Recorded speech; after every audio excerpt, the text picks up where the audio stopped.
Ronnie, can you hear? Yes, yes. Oh, okay. Sorry, I'm just trying to No, that's okay. share my the agenda.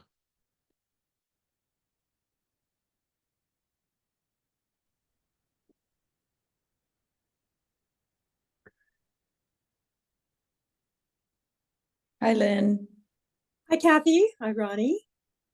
Hi, Lynn. Kathy, that was impressive documentation you just submitted. Well, I wasn't sure if it was supposed to be from 2019, just 2024. I wasn't really sure how.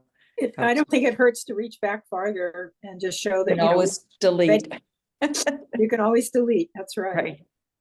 But it also shows that the village was thinking ahead about these issues before Yeah. the Climate Smart Communities program even came into being. Yes, I agree. Trying to get my. It's a beautiful day, very bright. Yeah, I spent quite a bit of it out at Green Spring Cemetery today. We were walking the property and looking at all the things that we need to do. Tree removal and pulling up Tatarian honeysuckle and mowing and getting rid of invasive species. And oh my God, it's an endless list. Wow. But it's so beautiful out there. You can see all the way to almost to Watkins Glen. You know, it's just once you get up on the high ground and look out over beyond Arnott, it's just so pretty. Yeah, it was a nice day compared to the last few we've had. Yeah, it was chilly this morning, but it warmed up and was sunny and just gorgeous. It was just nice to be out. There is background noise. I apologize. I don't know how to get rid of it, and just because of work being done, and I'm expecting a phone call, so I will just mute and turn it off. I mean, you can just mute yourself until you need to speak.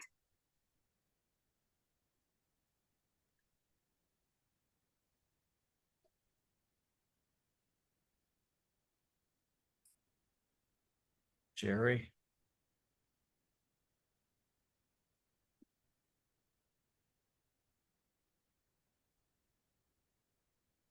Hi, Jerry. How's it going?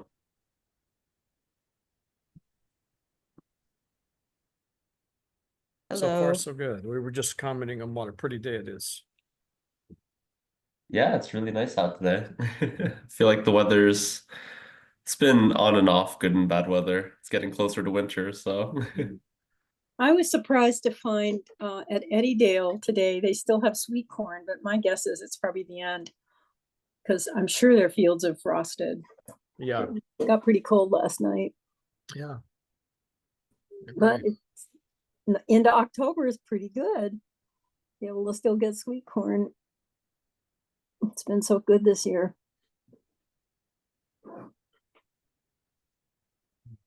I'm going to go ahead and start the meeting at 5:02. This is the October 17th Climate Smart Communities and Clean Energy Communities Task Force meeting. Chris might join us later. I'm not sure, but we'll go ahead and get started going through the agenda. I'm leaving the budget element 6 for planning and infrastructure for cycling and walking, and just because the joint safety action plan will be underway through next year into next year, so it will wrap up, and then we can present that, I think, as evidence. So the evaluate policies for climate resilience, I think we put it to be determined. I don't know if I didn't have any notes beyond that. If we were waiting to see if maybe it was appropriate for us. I can add on to that. This was the ones for the climate adaptation plan, so it would be part of it. I have some unfortunate news that kind of hinders that a bit. Okay. So originally the plan was that the contract for the Climate Smart Communities program would have been renewed by now. Right. Yeah, and so what we've actually discovered is that the contract won't be. So the Department of Environmental Conservation sent out a request for proposals.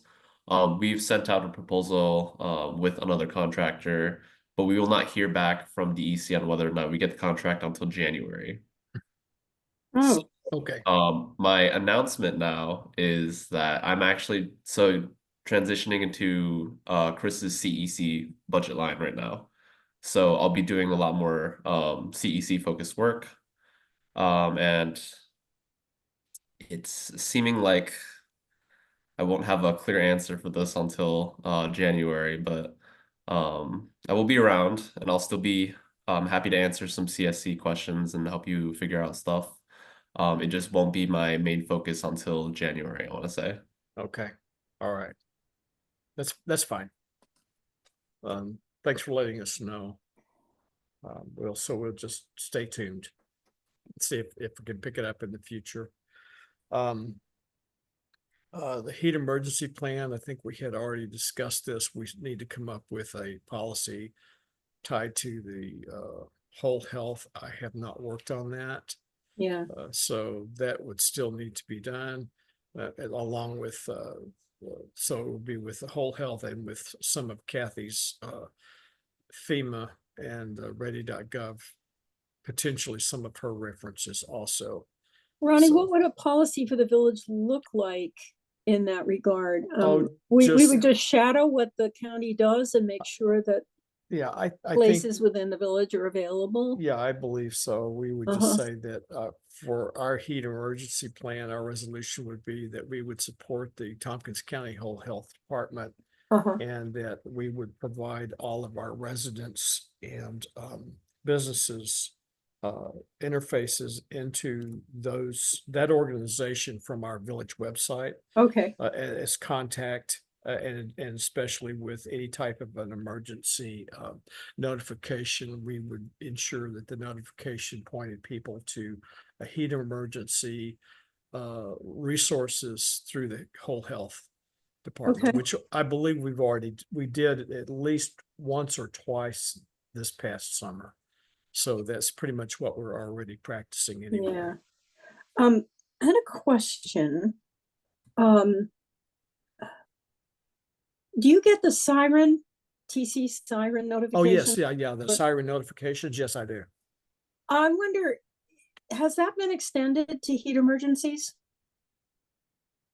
I don't recall if it was. I don't either, but I'm wondering because those are emergencies and that's one that affects everyone in the county or, different parts of the county, pretty much everyone in the county. I'm wondering if they would consider using siren. It's just a thought. As a way of notifying people. Just curious that, looking for a sort of a central way of notifying everybody about a heat emergency. Siren already exists as a way to notify people of things that are happening. I'm just curious. I mean, you probably can't answer that because we're not the county, but I'm wondering if the county is considering using that. We could probably just ask them if they are. Yeah, I mean, that's a really great way for a start to notify people. Yeah. And point them into a resource from Yeah. the Department of Emergency Response or the whole health department. So I can ask that. Okay. Give me a second here. I know they'll use multimodal notification system. I mean, I think their approach would be multimodal, Yeah. that they'll put the announcements out on the radio. The DEC will probably have something. They're probably just different ways that people can be notified, in real time. Yes, I'd be surprised if they aren't, Yeah. but it's a good question. I'll try to find out. Okay. Our shade structures, Kathy had, we had a policy that we were going to present to the trustees. It took me a while to find that. I did find an old version, Kathy, I say an old version, I think it's the latest version. I just found it in my email stream.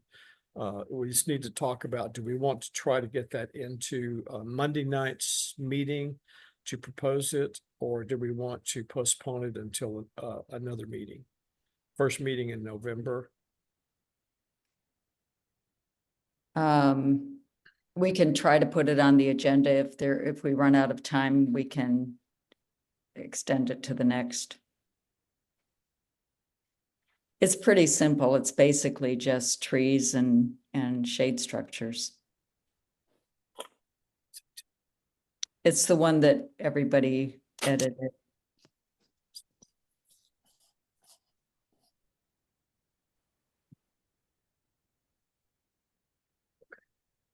All right. So I can send that in to Jody. Okay. So, and cooling center, yeah, we concluded that that's sufficient for now. I don't think we really need anything beyond what we have now, so I'm going to delete that one. Our hazard mitigation plan, I submitted some information, that was submitted to the CSC. I don't think I will hear back until they go through and review us for a potential award, like a bronze award or whatever, bronze certification, but it has been submitted. So it's in the queue for review. And I did contact the Cayuga Lake Watershed Municipal Organization. I got something back from Isaac Walker back in August, but it fell into my email stream and I just did not really pick up on it. And I sent that copy to you just a little bit before the meeting for discussion. Let me open that up. See if I can find that.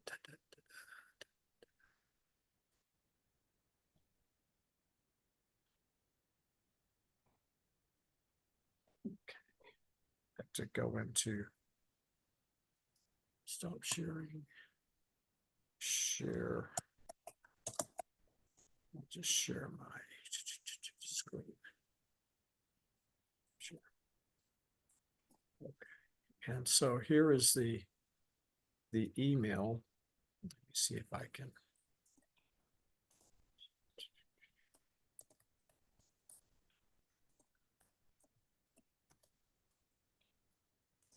A little bit larger so you can read it.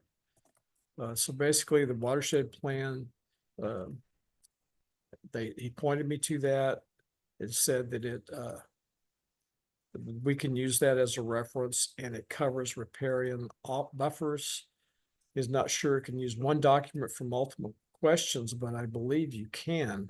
I mean, the village does it. I don't know why you couldn't. If their documentation covers a specific area, it would just be reference to a different section from that document. So I don't, if it's in there, I think that we could use that for riparian buffers too. And I disagree with this statement. I don't think that that's correct, because there are certain documents that cover many different aspects of whatever policy or strategy. For instance, the county's hazard mitigation plan document is one document, and our portion of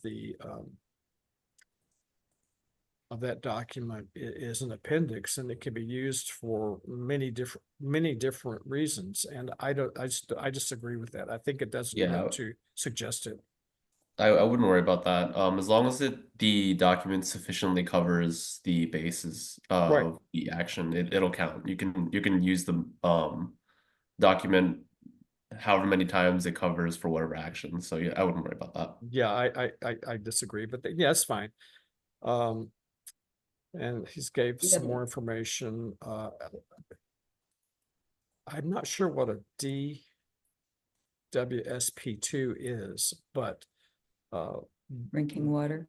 Yeah, I think it's drinking water. Yeah, it's just Bolton Point would as our water source provider would be responsible for that. And if, once we've got that covered, then we could use their document as our water supplier for evidence. So we can check into that through Bolton Point. And no documents that cover water conservation and reuse.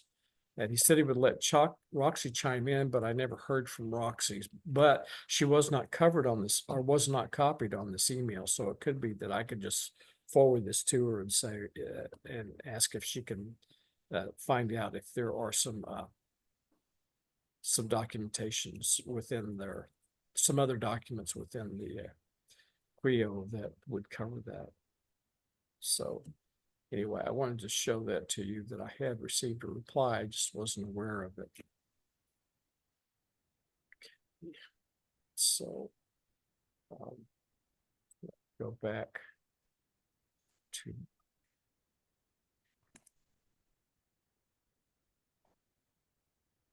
just going to put a note in here to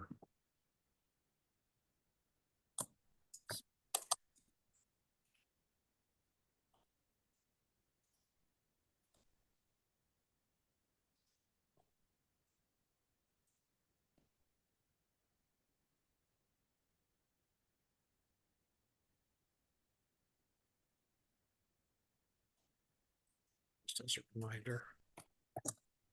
There's the 2021, the water quality strategies from the Water Resource Council. What's it called? Water quality strategy. 2022-2024. It's Tompkins County.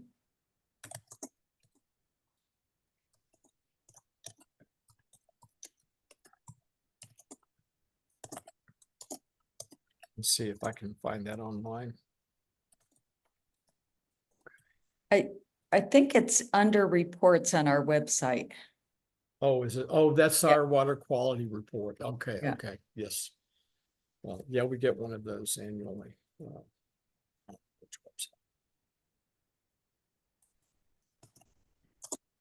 website? But I'm not sure it's always, I'll have to confirm that the latest version is up there. It normally is.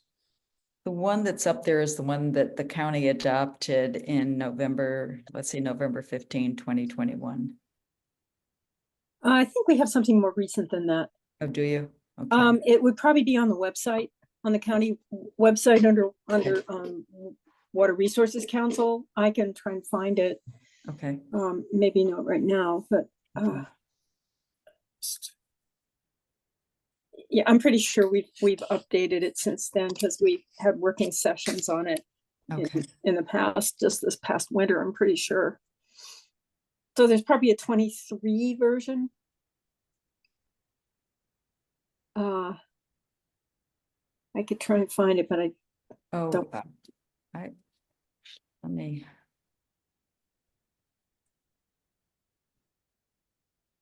Yeah, maybe I can check after we're done with the meeting. Okay. Okay, yeah, just send, Yeah, you can just send a link to us. Yep. If you do find it. yep, I will.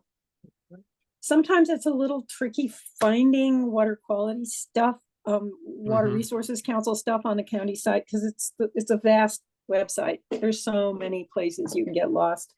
Right. Yeah.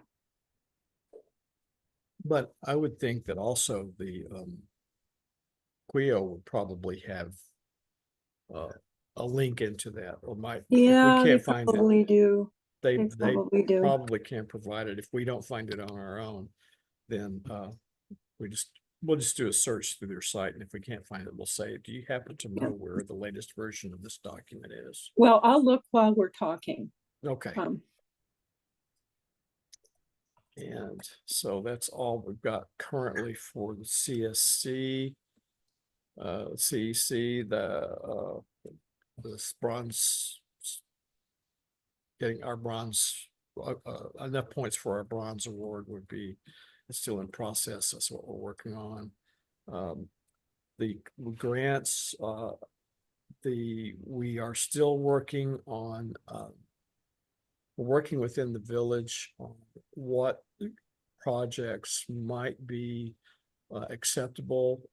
John Courtney is, as DPW superintendent, is going to research EV mowers, commercial grade, to see if there are any that would help or that we could use. The thing we don't want to do is just to buy an EV piece of equipment just to spend money and not use it and just have it. So there were a couple of other ideas at today's trustees meeting. Let's see here.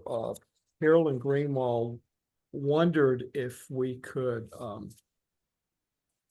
and Jerry, you probably are, since you're still probably new to the CEC, you might not be able to answer these, but we could pose the question to Chris also.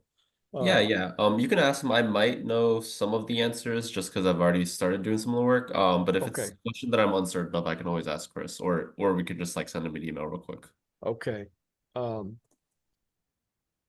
Carolyn asked if we could put that grant money into like a budget line as a program to assist village residents with upgrading or buying clean energy solutions. Ooh, okay. Yeah, that's a rough one. It's Yeah, hard to yeah. say. And I think the answer to that is it's possible, but it's very, very there's a lot of work involved with it. And I don't want to so take that with a grain of salt because I don't remember too much about this, but I remember hearing that it is a very difficult Solution. solution. Yes, the Yeah, way that what I was thinking of later this afternoon was that it probably has the complexity of a community choice aggregation where you've got to track who does what, when, and with who did they use, and to make sure before you give them any money, it can't be used for just anything. So there's potential for a lot of administrative costs associated with it. Yeah. Yeah. So, but if we would check into it, see if it's possible, and maybe some a source of information that we can pass on to the trustees to see if that's what would they like to do, what they would like to do. The other question was, we had posed questions about LED lights, but I think that Chris said that we could not. We've installed 17 new LED lights within our project that we had this year, construction project on Dark Drive and Graham Road.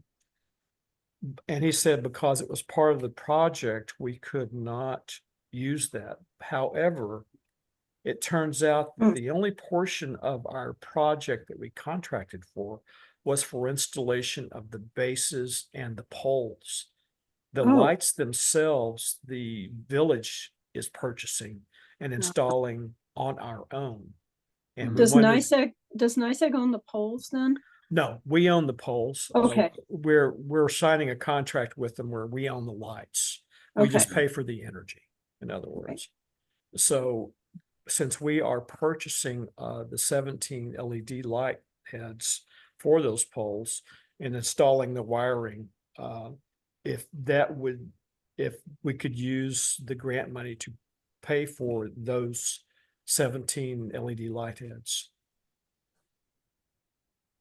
Were they already purchased, or would you be using that to purchase those lights? I think it's a hybrid. Some we might have already had because we keep some in stock in case we need to replace it, and we're having to buy some new ones. Okay. Yeah, I don't unfortunately know the question to either of those. Okay. Unfortunately, yeah. I can check in with Chris on that, or it might be easier if you just directly type the questions and send it out. I can do that. That'd be perfect. And yeah, it's not a problem. Was there, so I remember there was some discussion around the projects, the normal amount types of projects. Was that not something people were interested in? So like the EV chargers, Yeah, energy we audits? don't have like the list we had were solar installation, no. Road EVs, no, there aren't any that we could use as a village right now. Mhm. Non-road EVs, I guess, would be like a four-wheeler, an off-roader or something. No for that. Charging stations, there's really no need for them at the village offices or on village properties right now. Mhm. The LED streetlights is on this list, and that's what we just discussed. Okay. Building energy upgrades, we don't have any right now that we need to do. Heat pumps are not, we don't need heat pumps in our buildings. Most of Mhm. our equipment is new. And then the others, electric landscaping equipment, maybe, but those would be very small charges because we already have most of that equipment. And there's nothing that we need to replace right now. Okay. So, yeah, we did discuss those and Yeah, yeah. Yeah, I know. All Chris left in his handoff notes was that the village needed to ID some projects before the deadline. So yeah, well, we're trying. yeah, no worries, no worries. And I'll talk to Chris about this on the side once I get a chance to ask him because there were other I have to Okay, catch up with the other communities as well, and there's more questions as well, so I'll just attack that on as well.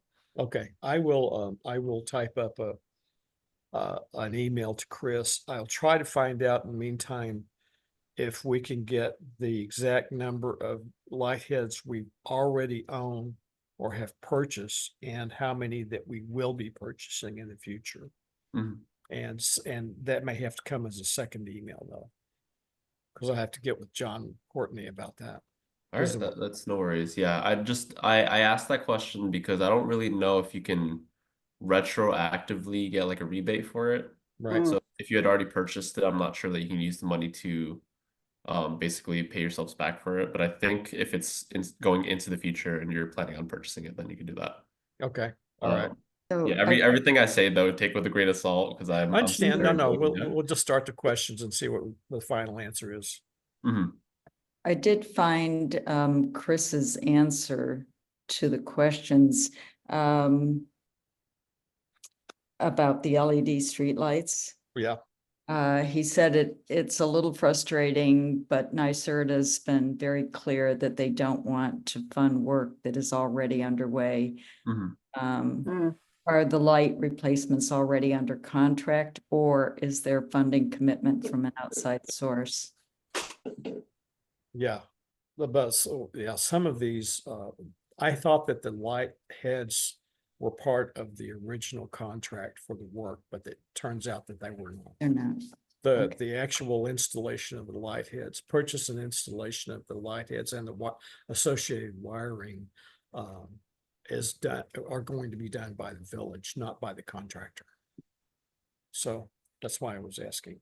But I'll type up an email and I'll copy everyone on in this meeting and I'll get John Courtney involved in how many light heads we were purchasing. I thought he said we still had to purchase 6 or 7 light Yeah, heads. he mentioned 7 today. Yeah, so we And can find then- out for sure. Okay. And I think that's all that I've got for today. Is there anything else? Ronnie, I just put the link in the chat to Oh, the water quality strategy, and I sent you and Kathy and Jerry all the actual document. Oh, thank you. thank you. Thank you. Yeah, I see the link it is now. on the Water Resources Council site and it's under administrative publications, something like that. It's a little bit buried, but it's there. Okay, great. And it's we don't do these every year. I think it's every 2 to 4 years. So it's for 2022, 24. Okay, So through this year. So it should be the up-to-date version. yeah. So maybe a new one would start in next year then, 25. Maybe, yeah. Yeah, could skip a year or two. I'm no longer the village rep, just so you know. I'm not a municipal rep.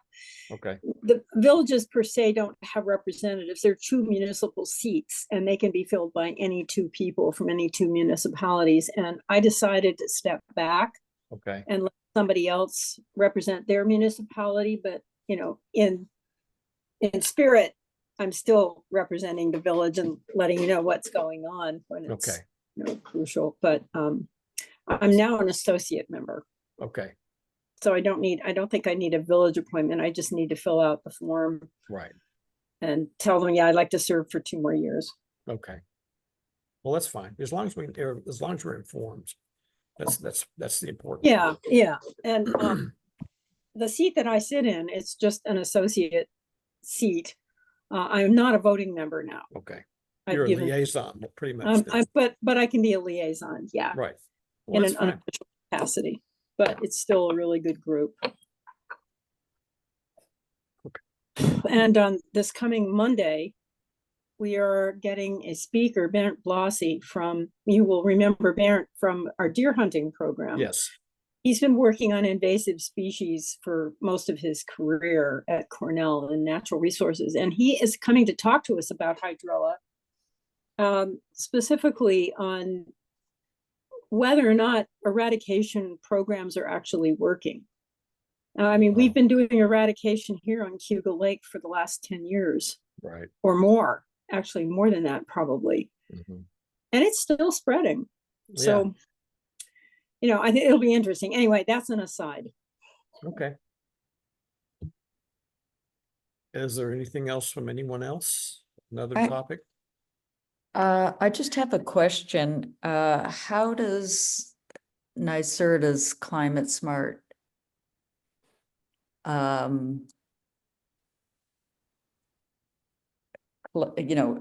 dovetail with the pro-housing That I'm not sure. certification program? Wait, I'm not sure. sorry, so DEC is the Climate Smart Communities Program. What was the question about housing and So there's the pro-housing certification program that's kind of a prerequisite for a host of grant programs under the umbrella of the State Department. Are you talking about the consolidated funding application, or is you saying this is completely related to housing? You're saying? It's a whole bunch of housing, yeah, basically to increase housing stock. How is that related to Climate Smart? Well, for the smart growth, basically. So it's instead of sprawl neighborhoods, but they have a host of programs, everything from repairs to similar to what some of the nonprofits have. So I don't think there's any connection between the two. I know that promoting like mixed use housing and stuff is a smart growth policy that we're looking at in our smart growth policies document, but it's not funded or there's not like a specific action within the Climate Smart Communities program that deals with housing. I think it would probably be covered by some of the other policies within climate smart communities, just by virtue of paying attention that you're not overbuilding, impervious surfaces and watching stormwater management around the buildings and so forth, but nothing specific to pro housing. Yeah. Yeah. Okay. That makes sense. Yeah, I haven't heard of any type of link, Kathy, and I guess Jerry has it. It may not exist. Doesn't mean that it won't down the road, but I haven't heard. I'm not aware of anything. So Jerry, with the smart growth program, the action, you mean? yeah, and in terms of the grants that are available, are they matching grants? Oh, okay. So sorry, maybe I misunderstood. Are you asking whether or not there are any grants that that are related to the Climate Smart Communities program that could be used for housing purposes? Is that what your question is? Yeah. There is not that I am aware of. I know that I know that there's been a few communities that were, or just one community I know that was using some of the funding to build like a complex. But the reason why that they were able to use that money for the complex was because it was going to be fully renewable. And they had a lot of energy or greenhouse gas mitigation measures that they were taking.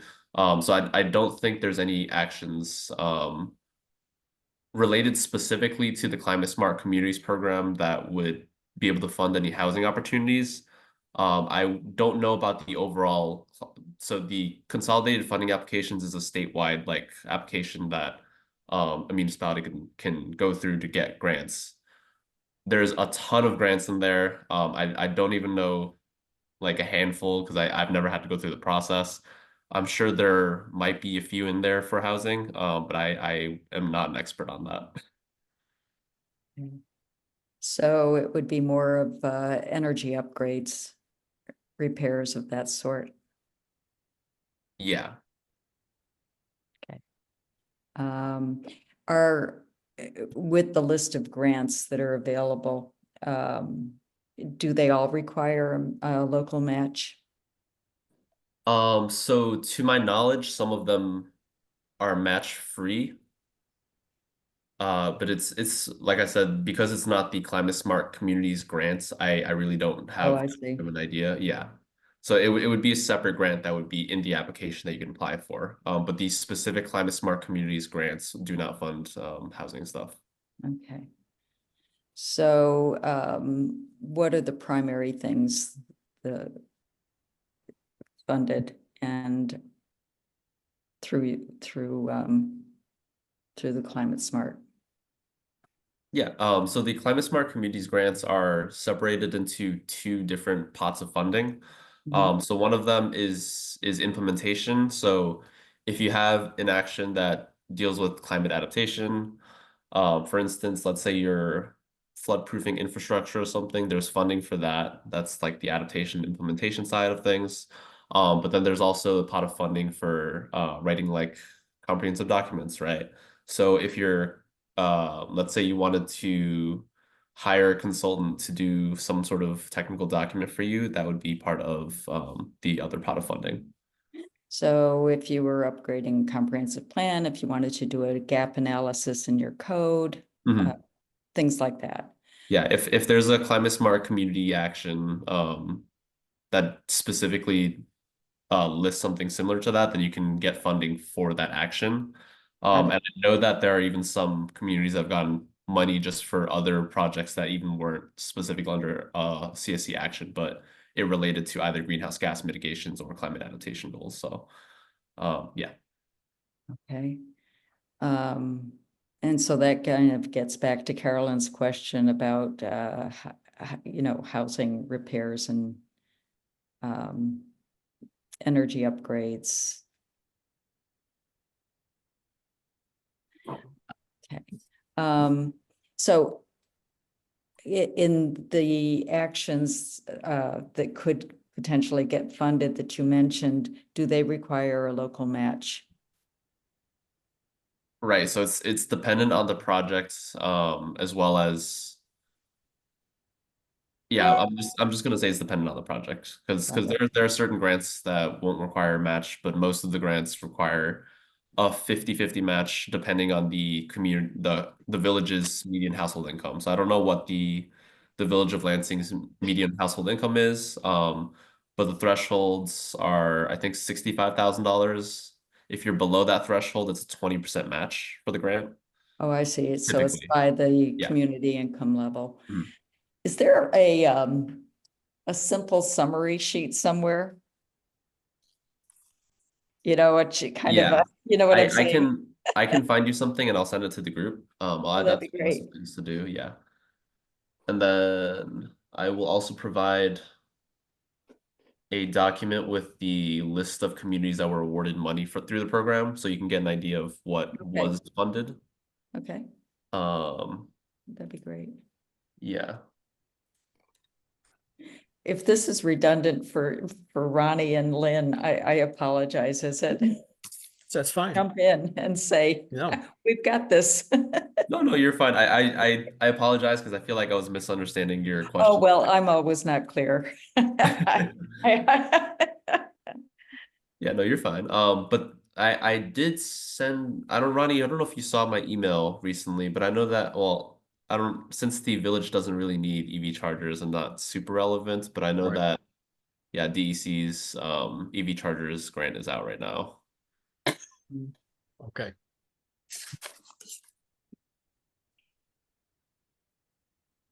All right. Anything else for tonight?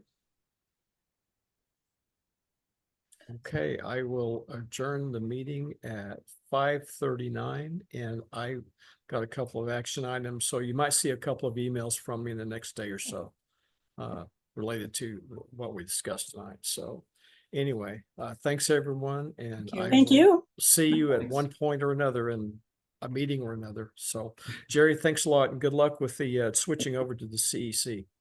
Thank you. I'm gonna need it. All right. Take Have a care. great day, everyone. Good night, everyone. Bye. Bye, everyone. Good. Thanks, Ronnie. Bye. Bye-bye.